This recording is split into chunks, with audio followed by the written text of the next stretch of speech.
بعد ما الاتروفين بتخلص بتسحبي من هنا بسرنجه وتحطي جوه الاتروفين وتبداي تستخدميها للبيبي. دي مش نقطه خالص. محدش يشتري بامبرز رقم 1 أو 2 ويخزنه، هي باكت واحده بس من كل واحد. ده افضل بكتير من الفي دروب. ليه؟ لان الفي دروب او فيتامين د بس بيكون طعمه مش حلو والبيبي لازم ياخد منه اكتر من نقطه. الزينه دي زيها زي الببرونه، بتعقميها كل ساعتين 3. العلاج كله بتجيبيه نقط، ما بتجيبيش حاجه شراب خالص. الادويه كلها بتكون نقط يعني قطاره زي كده ومعاها دي. بالنسبه لادويه المغص، ادويه المغص دي في اللي هو ستاميسكون والدينتينوكس.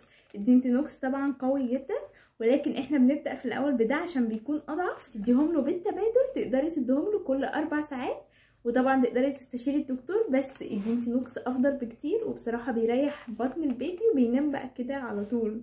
كريمات التغيير دي مش رفاهيه خالص. الكريمات دي لازم تحطيها في كل مره بتغيري، مش لازم استنى لما يجيله التهابات. تقدري تستخدمي البيبي اويل في كل غيار طالما ما فيش التهابات تستخدميها، لكن لو جه التهابات لازم طبعا تستخدمي الكريمات.